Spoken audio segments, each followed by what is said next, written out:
Welcome to Chillin' 101. We hope this video helps. You start by giving the app permission to float. This is required so Android lets a window overlap other apps. Open Settings, go to Apps, then Special Access or Advanced Permissions. Once there, find Floating Windows or Pop-up View and toggle the specific app on. You do this now because without it, later steps won't work.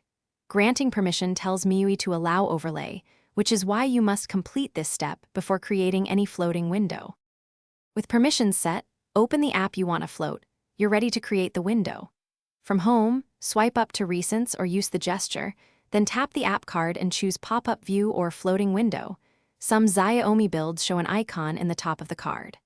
Once the app becomes a floating window, drag its title bar to move it and pinch or drag corners to resize. This gives you multitasking control and keeps the app accessible while you use others. Finish by positioning and testing the floating window behavior so it fits your workflow. Make sure you lock or pin it if your MIUI version supports that to avoid accidental closure. Once done, check that background restrictions are disabled for the app so it can remain active. If the window disappears or won't open, restart the phone and recheck floating window permissions. If problems persist, revoke and re-grant the permission and try creating the pop-up again, Thanks for watching. Consider subscribing if we helped you.